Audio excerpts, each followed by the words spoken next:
And this is why, Houston, Texas, I'm here to tell you very plainly and unequivocally, until we start educating our children from birth, we never come out of this. Because every generation of black children that has to go to a Houston public school, every generation of black children that got to go to a Houston private school, every generation of black children that got to go to a Houston charter school, we are recreating the psychology of the nigger all over again. All over again. All over again. See, the problem with black people, we are allergic to using our money to build our own systems and institutions. Oh, yes. Oh, you will talk some African talk, but you won't build a damn institution. Oh, yeah, you will talk about partying.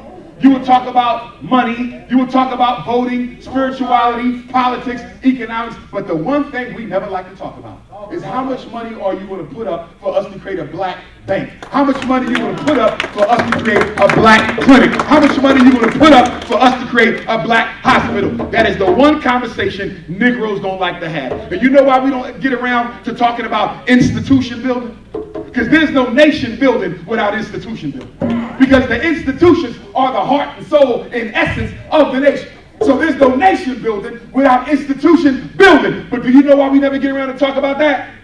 Because black people are not interested in any responsibility that involves you redirecting your disposable income towards a community goal. You don't want to hear that. Your money, after you pay your bills, in your mind, being the Negro you are, that's my money. I'm going to go get me a new weave.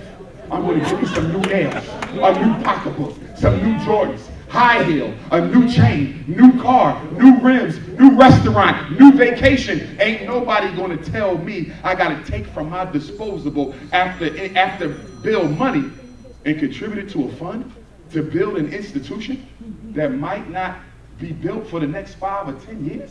I'm not interested in that. See, Negroes don't know how to delay gratification. Politically speaking, we are overgrown toddlers who want to just have fun. Do you realize most of our disposable income is spent on entertainment and appearance? Entertainment and appearance. That's the child. I care about how I look. I care about how I look, and I care about how much fun I have. That's the child. I was looking at the black expenditure for the year, right?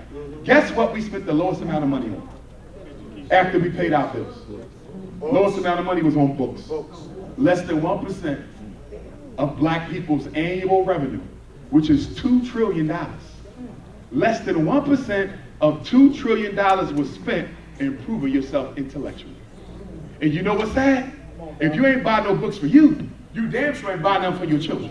And I'm trying to understand, Houston parents, how is it possible that your son can't read and he ain't got no books under the Christmas tree? Help me understand. Your daughter can't count, but ain't no math books under the Christmas tree. I want to know how we got children in Texas who can't even read on their grade level, but they got TikTok, they got Instagram, they got Facebook, they got Twitter, they got Snapchat. What do you mean your son got a brand new video game unit and his ass is failing 3 subjects? See, we could talk about the white man, but we're going to talk about y'all. We're going to talk about the black household and how you are complicit in the re-niggerization of black children. When are we going to talk about you?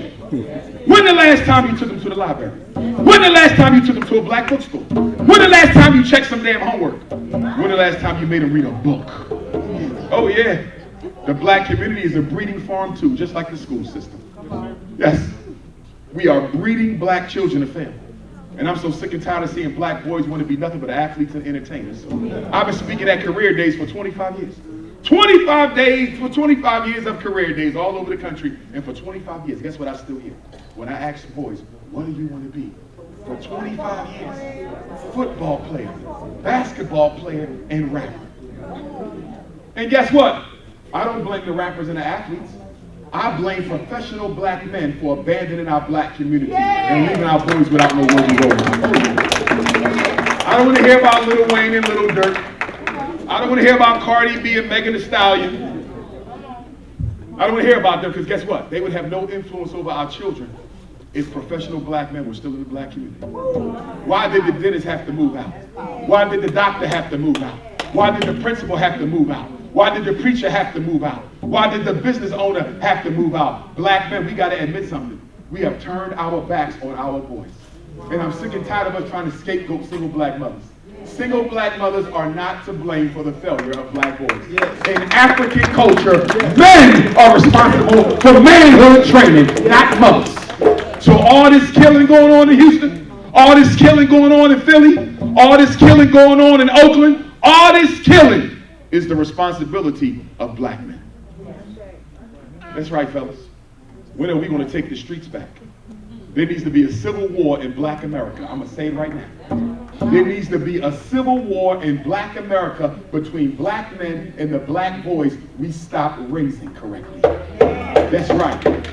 We're going to have to go block to block, house to house, and tell them it's over. Ain't no more drug dealing. I know you selling drugs because you can't find a job. We're going to help you find a job, but you ain't pumping no more outside this house. That's right. You're not disrespecting your mother no more. You're not stealing from your grandmother no more. You're not putting your hands on my daughter no more. The only person who can put the black young man back in his place is the black man. The question is, brothers, how long before we get busy? I was in Nashville, Tennessee last weekend, and his brother came up and asked me this question. He said, how are the black men supposed to be the leaders of the community when black women don't want to give us no control? This was his question. Black women don't want to give us any control. So if black women don't want to give us no control, Dr. Umar, how are we going to lead? First of all, my brother, do you even understand the definition of leadership? Leadership is the ability to motivate and influence a group to do a job. So you don't need black women to give you control. You will automatically be given the control once you show her that you mean business.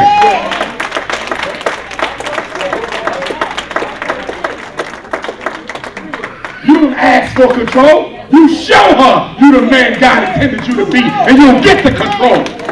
Black men, I don't care how mean and nasty our sisters can be sometimes, and sometimes they can be mean and nasty. Get on her nerves, she'll tell all your business. Get on your nerves, she'll sell your social at tax time.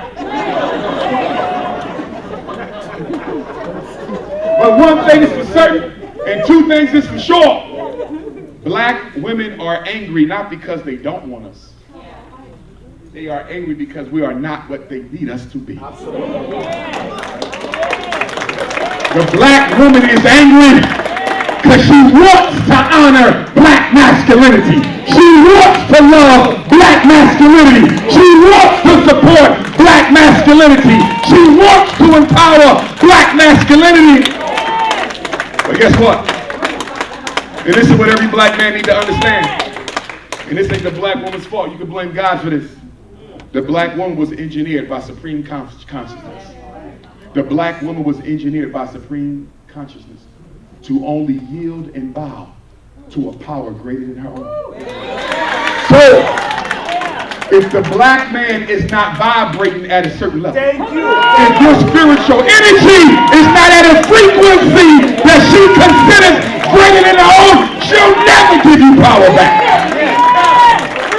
In other words, the black woman is not the black man's fault. She is our looking glass for what we need to be doing. You want your daughter bowing down to a man weaker than her? You want your daughter submitting to a man weaker than her? How the hell you expect black women to yield to your authority when she got to work 2 and 3 jobs to feed your children? How? Thank you. She will naturally yield to us once we assume our divine responsibility. But the problem with a lot of us, brothers, we talking, but we ain't ready to walk it yet. We keep talking about how we want to be treated like kings, but we ain't built our queens no kingdoms yet. Where them black Wall Streets at?